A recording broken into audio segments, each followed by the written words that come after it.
What's up everybody, D-Man back. Welcome to a brand new video, and today we're going to be doing another Godzilla vs. Kong news roundup. This one we will be covering all of the Godzilla vs. Kong news from November and December of 2021. That's right, 2021 has come to an end. Happy New Year, everybody! That is great timing on my part.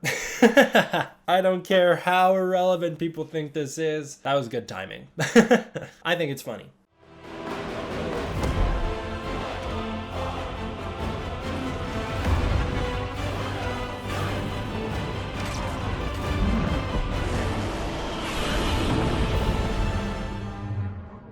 It's the end of an era, guys.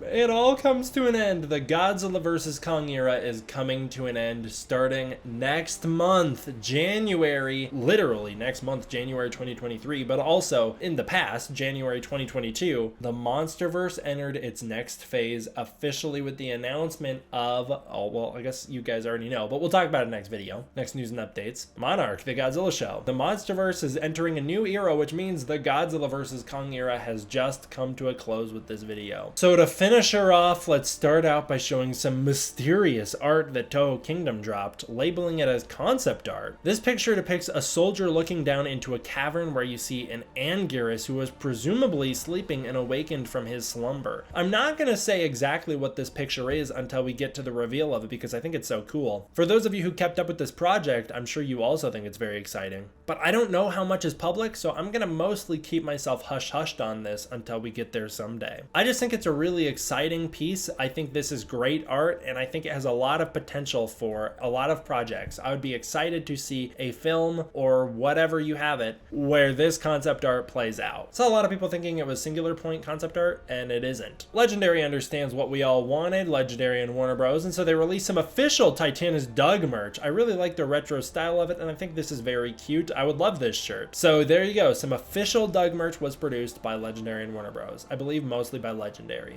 Toho Kingdom showed off the Mondo Godzilla vs. Kong mugs. I guess we'll just take a quick look at the Godzilla one, and I like it a lot. I think that the dorsal spines, it's a very interesting way to do those. They're very square, but I love it. I love how Godzilla looks. It's very Hawaiian, which is of course the point, and I think it's very stylized, which is great. The Kong one I like a little bit better. He looks like a volcano you would find at a miniature golf place. I really like this. I think it looks really cool. I don't know why these things sell so much. They really sell, I guess. Mondo loves to release these tiki mugs, but this one's a really cool, and I think this is probably my favorite that they've done. There was a whole bunch of X Plus reveals, starting out with the reveal for the X Plus Kong 2021 model. Eventually, they revealed the whole thing, which runs you $137.19, the Rick version coming with an LED axe. This is fantastic. I think the sculpt looks great. I think they did a better job with this one than they did with a lot of their Kong Skull Island ones. It still doesn't quite capture 100% the Kong's likeness from that movie, in my opinion. He's a little too bulky and broad. He's not as slimmed down like he was in the movie, but I do think they did a fantastic job capturing the likeness overall. The face looks really menacing, and the axe is incredible. They did a great job with the detailing on the axe. In the glowing blade, they did fantastic work, and the Godzilla skin pattern they have on here looks amazing. They also did a really good job making the fur look like fur. That's a very hard thing to do in plastic, and I think they nailed it. It didn't stop there with Kong. We also got the reveal for X Plus's Godzilla 2021 and the Rick version, which will run you $150, so a little more expensive. It comes with LED fins, eyes, and mouth. This one again looks great. I think they really know what they're doing with Godzilla because Godzilla looks fantastic. I love the way they work brown throughout his chest and throughout his body because of course that is something they did in Godzilla vs. Kong very heavily. I think it gives this Godzilla a lot of different dimension, which he didn't always have. The 2014 Godzilla is much more gray. I like that they brightened him up. I like that they added the brown here, and I think this figure does a perfect job capturing that. Where this really shines is with that LED piece because the dorsal spines look great. The eyes look incredible. I love that you can still see pupils through the eyes, and the mouth looks really good too. This is one of the most realistic glowing mouths I've seen for a Godzilla. I think they nailed this one. X Plus always does really great work, so good job, guys. The X Plus Godzilla 2021 is also on sale for $133.02. That's, I believe, for the original, not the Rick version. And both versions stand at 10.2 inches, and they are 15.4 inches long. I believe the Kong is scaled to accordingly. Bandai Namco Shanghai BN showed off their Mechagodzilla 2021. Yeah, it's a mouthful. It stands at 8.66 inches and is 13 inches long. It is $77.99. This one is fantastic. Ooh, the way he looks so metallic, the way that light reflects off of him. These promo photos are really well done. He looks great. This did a really good job capturing the likeness for Mechagodzilla. He doesn't look as skeletal as he does in the movie. He looks a little bulkier than he did in the movie, a little more filled out, I should say. But overall, this is probably about as good of a Mechagodzilla as you could possibly do. I think there's a lot of really good detailing all throughout. I think they've done a really good job with the paint job, which is a hard thing to do when it's just so bland. It's so metal that it's hard to work in details and make them look good. But I think they did do a good job shading this so that he doesn't just seem like he's one tone and that they just dipped him in a little bit of paint and then sold him to you. This does seem like some effort went into it. The spines also look really good with these nail patterning going on, and then of course the red strips on them. And I love this version of Mechagodzilla's tail. It always looks great. They did a video showing him off as well, just showing off how awesome he is and how good of a job they did. And again, the way that the lighting reflects off of him makes this thing really cool. I think it'll look really good in displays and toy photography, specifically when you light it like the way they're lighting it in these videos. Spiral Studios was not done with the Mutos. They teased the Queen Muto. This was the one from Godzilla King of the Monsters. The Queen Muto was of course what happens if a Queen Muto doesn't become a Jinshin Mushi. This Queen Muto sculpt is gonna look incredible, I can already tell. They also showed off in the similar vein the sculpt for their Behemoth vinyl, which is looking really great. Prime One Studios teased their Godzilla Heat Ray version, which just looks amazing. I think Prime One Studios and Spiral Studio are in a big war for who's best, and I think I would give the edge to Prime One because they just look so friggin' movie accurate. Like, I really believe these things are CG models. And they officially opened pre-orders for their Mechagodzilla, which we talked about in the last video, with again another incredible promo photo that straight up looks like it's from Godzilla vs. Kong. So huge shout out to the team who was responsible for this one because they nailed it. They really knocked it out of the park. Prime One Studio then also shared that their Godzilla busts were in production. Look at that row, that assembly line of Godzilla busts, all looking amazing and incredible, and they were ready to be shipped soon, so I hope people enjoyed them when they got them. Toho Kingdom shared out a promo video that I've never seen before of Godzilla vs. Kong playing on the Burj Khalifa. They have this like crazy hologram projector thing going on, which is really cool, that they played in front of the building, and then eventually they projected onto the building to show Godzilla vs. Kong in the largest scale it has ever or will ever be seen in. Very amazing, very cool. I would love to have been there to see that. Go Big featuring Godzilla vs. Kong was an app that released. It's a very cute app where you run around and you destroy buildings as Godzilla or Kong or a series of other characters, and you try and get bigger and bigger and bigger. I think they eventually added Mechagodzilla into this game, but it's a pretty cute little turn your brain off type app.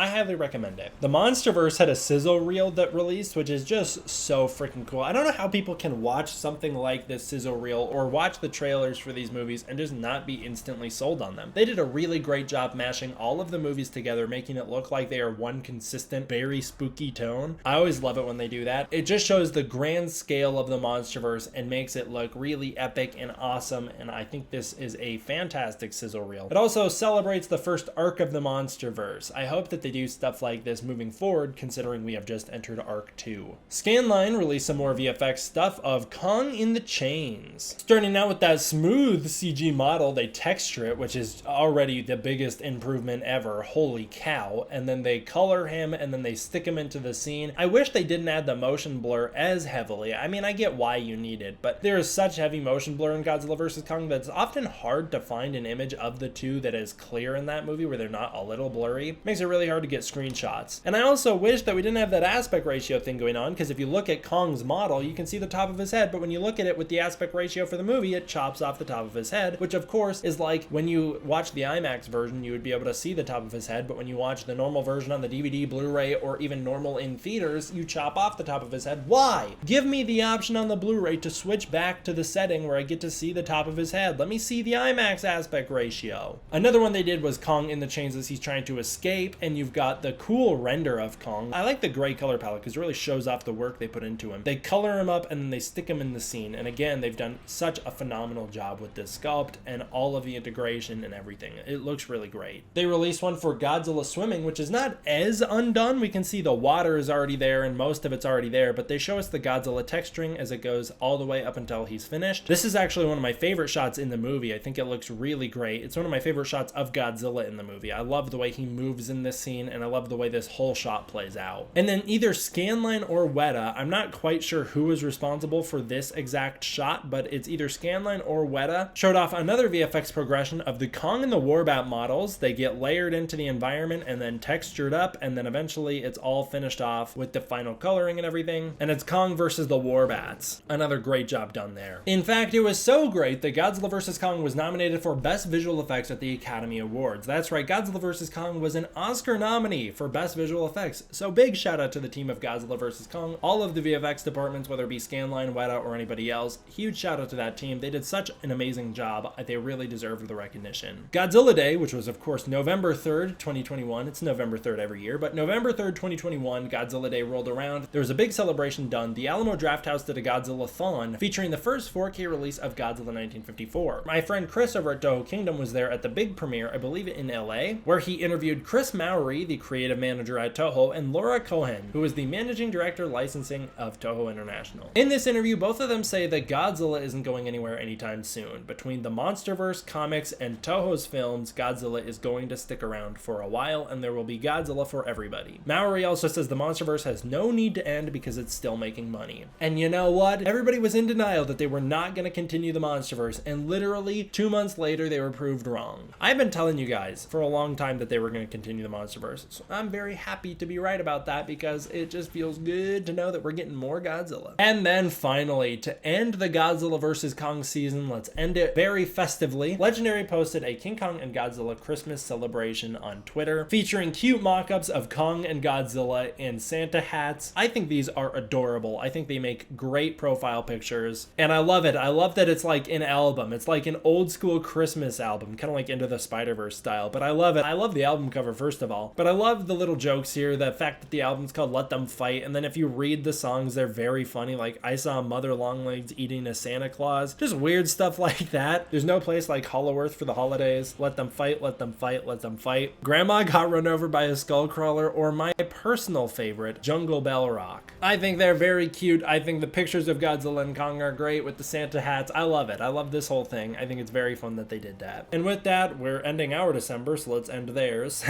Let's celebrate the fact that we just ended the Godzilla vs. Kong season and can now enter the new age. I hope you stick around as we enter the next era of the MonsterVerse. I'm very excited to talk about all this stuff because I have no idea what's going on with any of it. Probably gonna lighten up on doing the news videos. Trying to do one a day is really hard. It's hard.